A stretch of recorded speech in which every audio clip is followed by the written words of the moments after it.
Assalamualaikum warahmatullahi wabarakatuh. Kali ini Mimin akan membahas cerita baru yang berjudul Memerankan Karakter Jahat Bermata Rubah. Untuk cerita ini menceritakan seorang pria yang bernama Lee Si-ho, dan selama 5 tahun dia terus memainkan game yang sangat dia sukai. Tapi ketika dia mendapatkan update terbaru dari game tersebut, dia sangat tidak menyukainya. Karena protagonis yang sangat dia sukai, dia tewas dikalahkan oleh villain yang bernama Julian. Dan bagi kalian yang baru bergabung dengan channel ini, jangan lupa like, komen, share, dan juga aktifkan lonceng notifikasinya. Dan tidak perlu berlama-lama lagi, mari saja kita mulai ceritanya. Karena kebiasaan Julian lama yang sangat berbeda, Ordwin pun jadi waspada dan menunjukkan warna kecurigaan.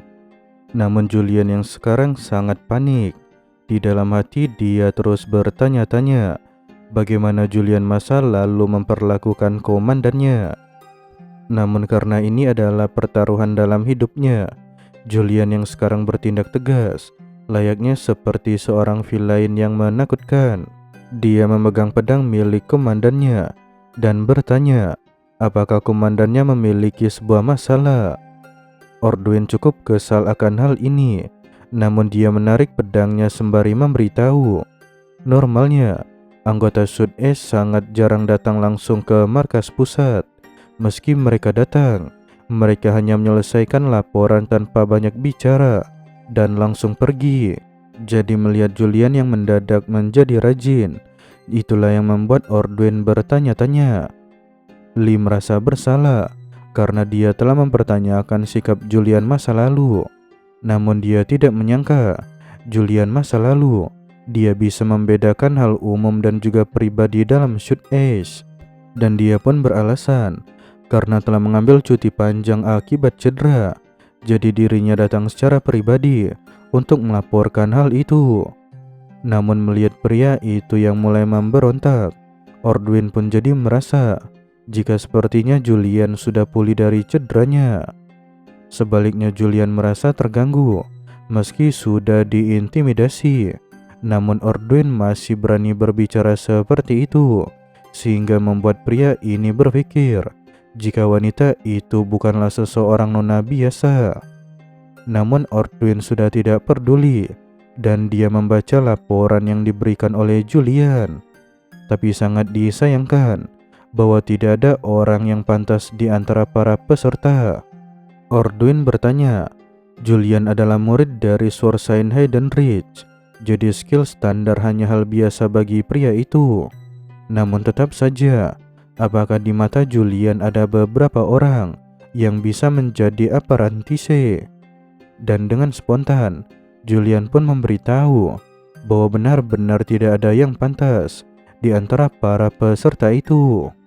Dan hal ini memancing emosi Ordwin karena Julian tidak memilih satu orang pun. Namun sembari tertawa Julian membenarkan hal itu.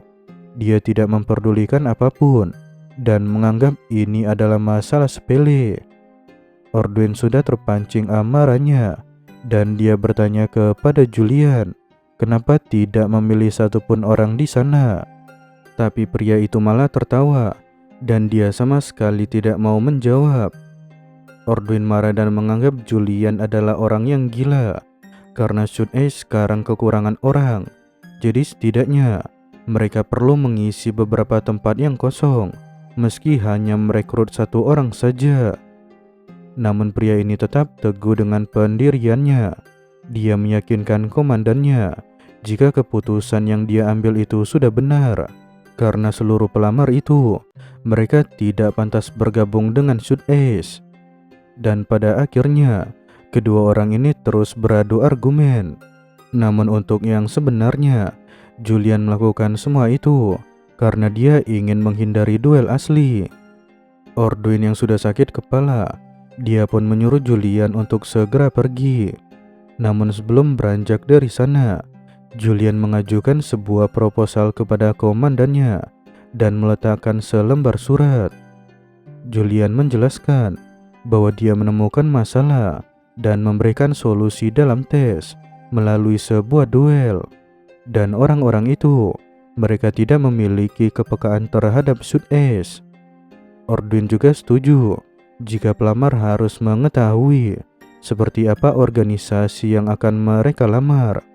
Namun setelah membaca surat tersebut, Ordwin menyadari sesuatu yang aneh. Di surat itu tertuliskan bahwa organisasi Sud-Es tidak akan bertanggung jawab atas apapun yang terjadi kepada para pelamar. Di sini Ordwin menangkap isi surat tersebut seolah-olah Julian ingin berduel dengan niat membunuh. Dan dia bertanya kepada Julian apakah dugaannya itu memang benar. Namun pria itu, dia sama sekali tidak mau menjawab dan hanya tertawa ringan. Melihat respon pria itu, Ordwin merasa jika dugaannya memang benar. Namun ada yang terasa janggal. Julian itu berada di posisi tertinggi setelah dirinya. Namun biasanya, pria itu tidak akan ikut campur pada regulasi internal. Karena penasaran, Ordwin pun kembali bertanya, apakah ini adalah alasan kenapa Julian tidak mau memilih satu orang pun? Karena Julian takut bertanggung jawab jika seseorang terluka selama ujian berlangsung. Membenarkan hal itu, Julian juga menjelaskan bahwa mereka yang dipilih melalui tes yang cacat nanti pasti akan jadi tidak berguna. Namun ketika pria itu ingin menjelaskan lebih jauh lagi, Ordwin langsung menghentikannya. Karena jika ini menyangkut dengan kerajaan, maka Julian pasti tidak akan berhenti berbicara. Ordwin juga menjelaskan bahwa dia akan mengirimkan proposal itu ke dewan. Namun dia juga tidak bisa memastikan apakah surat itu bisa diterima. Ordwin juga memberitahu bahwa ada sebuah surat dari sekretaris kerajaan yang telah diletakkan di kantor Julian. Dan setelah semuanya selesai, Julian pun tersenyum dan dia memohon izin pergi meninggalkan ruangan. Namun Ordwin memikirkan kembali tentang isi yang tertulis di surat Julian. Sud-Es tidak akan bertanggung jawab atas apapun yang terjadi. Itu berarti jika seseorang tewas saat ujian, maka mereka akan diampuni di bawah perlindungan kerajaan. Meski peraturan itu berlaku, namun inti dari ujian tidak akan berubah. Hanya bangsawan jatuh dan orang biasa tanpa kepentingan politik yang bisa mendaftar ke Sud-Es. Karena mereka yang tidak mempunyai kekuatan, itu sangat mudah untuk dibungkam, dan sejauh ini tidak ada masalah. Julian mengetahuinya, dan karena itulah proposal ini dibuat. Pria itu sadar jika asosiasi Elder dan keluarga Torso mereka ikut campur dalam ujian. Ordwin mengartikan proposal dari Julian. Aku tahu trik yang kalian gunakan.